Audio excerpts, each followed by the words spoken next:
Okay, before I rush this into break, I really talked about developing the mindset and the capacity to give as a measure of wealth. And so I want to talk about that, this whole idea of faith over fear, and just even having the confidence to say, I can afford to give. I can afford to ask other people in my network to give.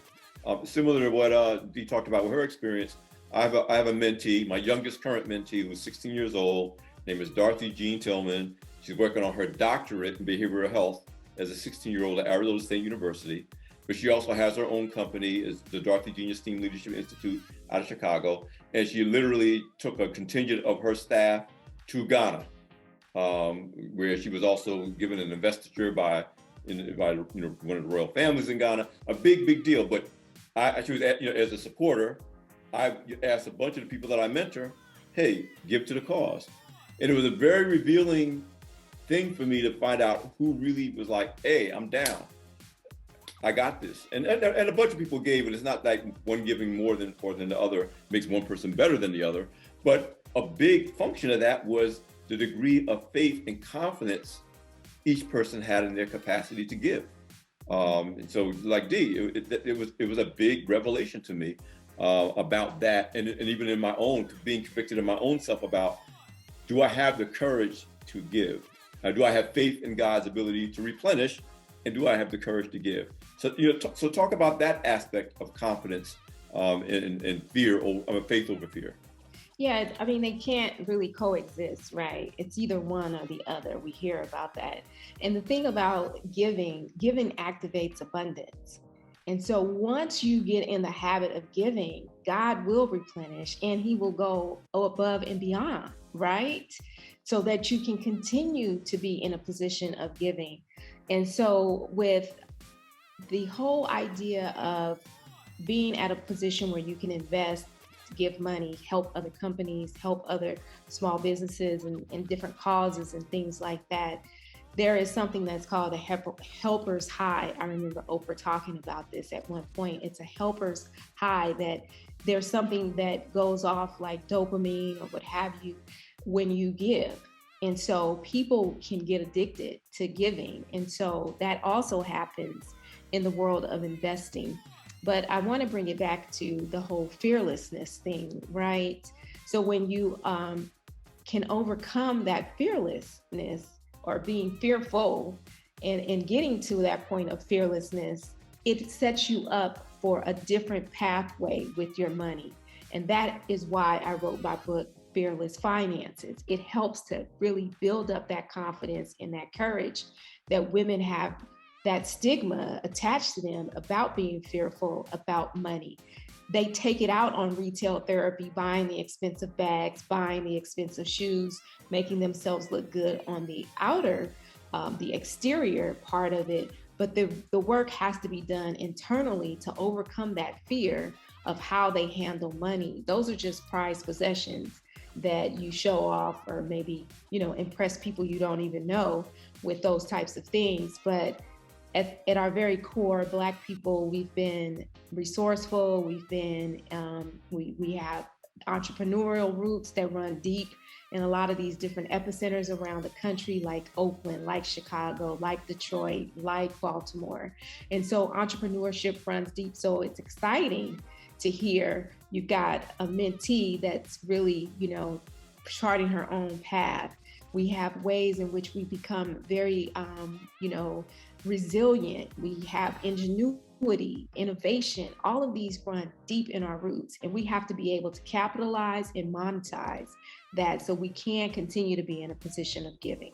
And to your earlier point, have the capacity to invest in one another. You and I have had conversations about we need more people who can invest in Black-owned businesses that come from within the Black community, whether they're angel investors or others, or people like Dee, because Dee does a lot of this stuff that she doesn't always talk about. There's stuff, but everything that Dee talks about, there's 90% of stuff she doesn't even talk about, but it's about building the capacity for us to not just pat each other on the back, not just say a prayer, even though prayers are welcome, but to say, and by the way, here's a check, or here's somebody I know who can write that check.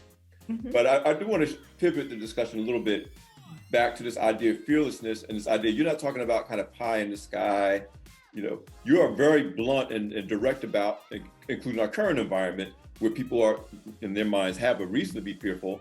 And I'm going to, quote that you gave, people keep talking about a recession as if it's coming, but what they don't realize is that it's happening right now. And you talk about being in bear market territory and, stock market falling and gas prices rising. So you're still very much making sure, no, we're talking about the real world environment.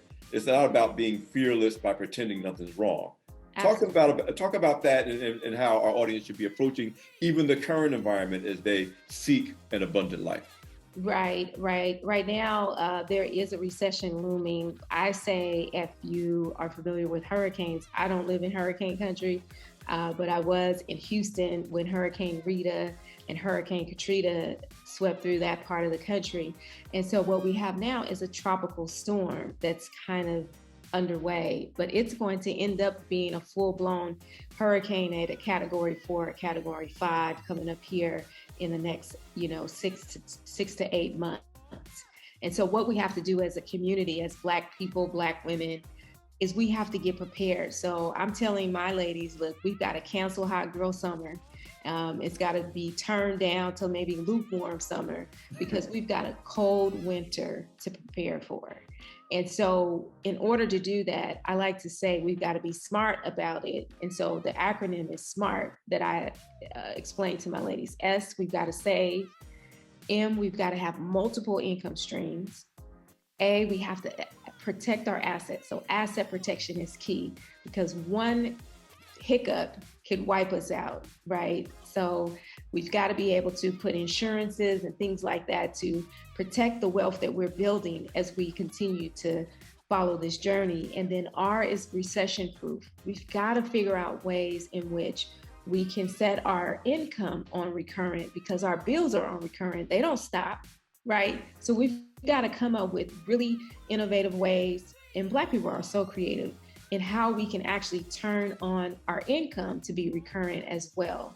And then the last thing is team. I really, again, can't stress enough how important team, community, relationships are, because relationships are currency. So we've really got to, be smart about how we move into this recession, because this one is going to be really harsh. And we've got to get the lesson.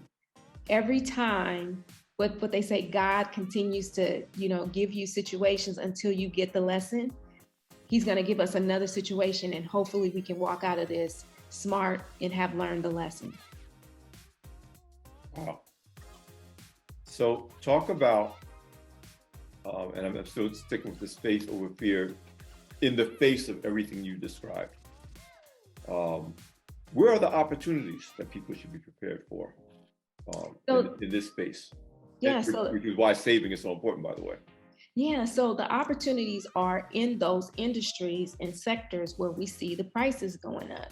We see prices going up with gas. We've got to invest in gas, oil and gas companies, right?